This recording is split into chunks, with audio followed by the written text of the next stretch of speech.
Hi, I'm Brian Lord, Senior Vice President here at Premier Speakers Bureau with Premier Presents. We're excited to have on Mark Allen, a speaker, and recently voted the greatest endurance athlete of all time by ESPN. Mark, thanks for being here. Hey, it's an honor to be with you guys today.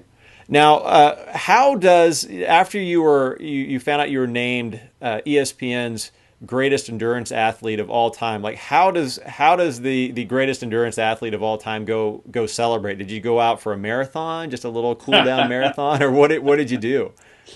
Well, I was actually in shock when I found out about it. I was looking on Facebook. Somebody said, "Hey, you're up for greatest endurance athlete of all time on ESPN's website," and I didn't really even believe it. And I went on the website.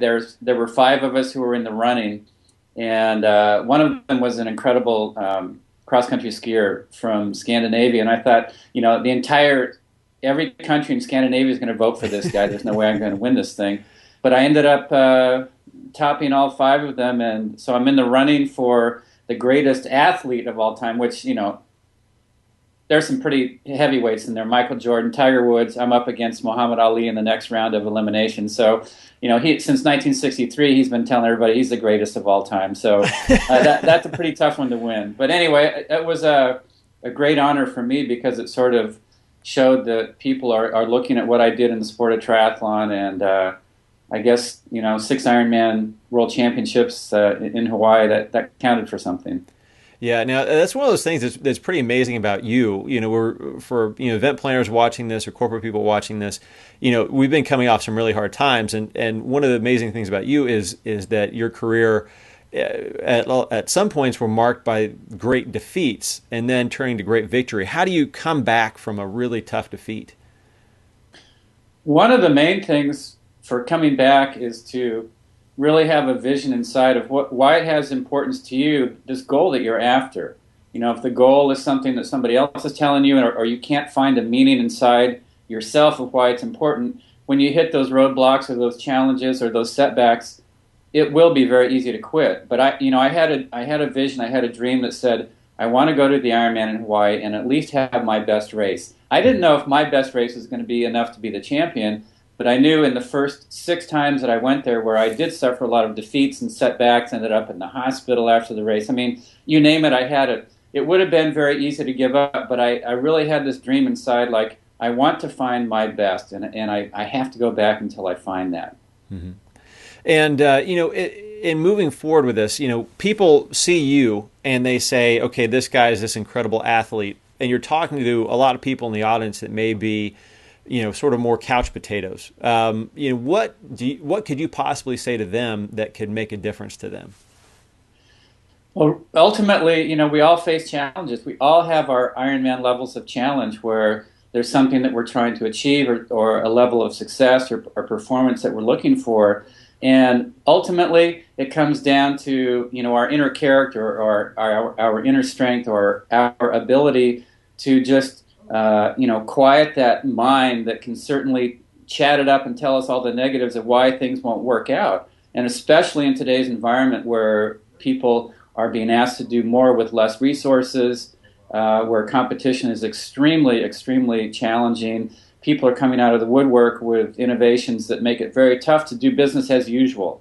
And so, going into the Ironman, I didn't know what everybody else was bringing into it, and so I had to just focus on developing that inner strength, that ability to really just focus on taking this step, and then the one after that, and then the one after that, and reminding myself that no matter how impossible a victory might look, I had to keep going, because in the next moment things might change around, things might come back, and these are universal tools that can help anybody. Just getting yourself to step back for a second when it looks impossible and say, wait a minute, what is my next step here? How can I take that next step? What is that vision that got me in this in the first place?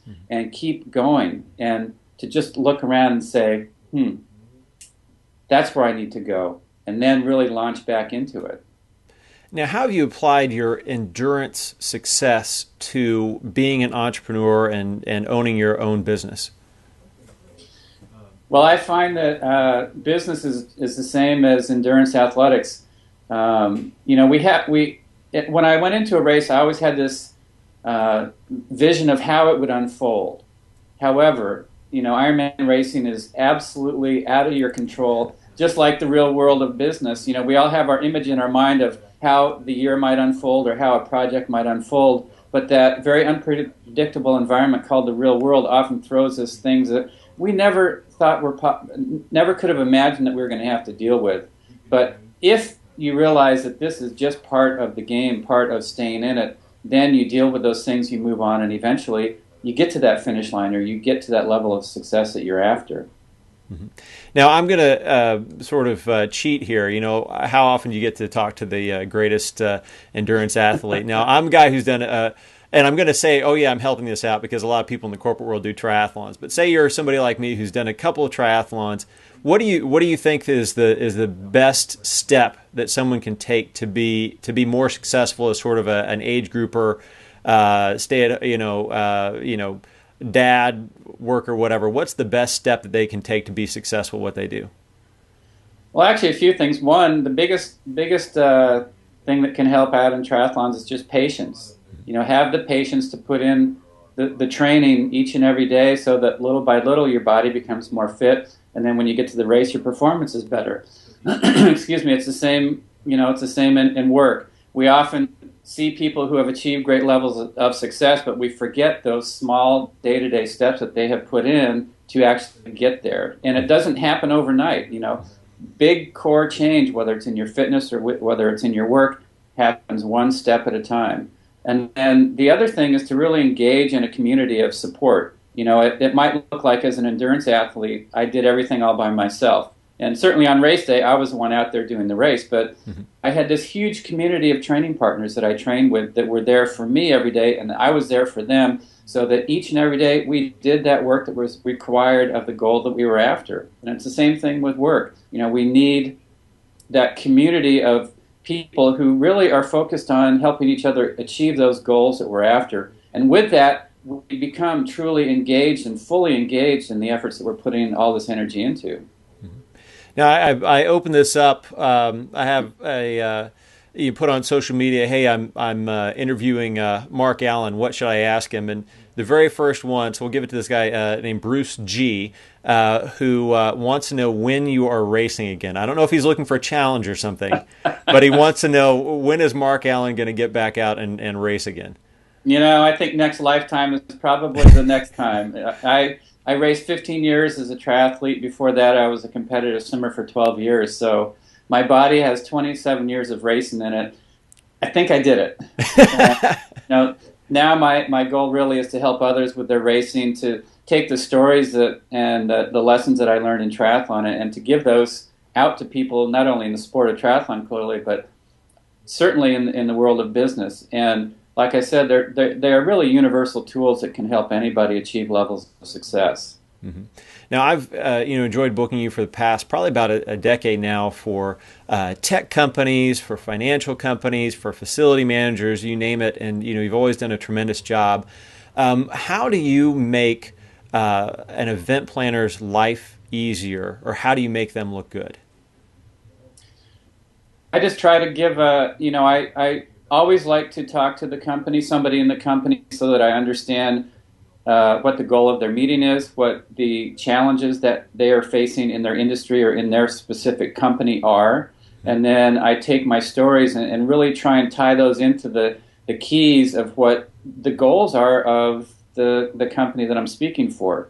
I feel like my tools are fairly universal, but I don't like to have to make the audience work to make that crossover, to make them understand what it is that I'm saying and how that applies to them. I like to make that tie for them. And so if I have a better understanding of the challenges that the company is facing, the challenges that the individuals in the audience are facing, or just clearly what the goals are, it makes it so much easier for the event planner, and it makes it a lot more beneficial for the people who are listening to my stories.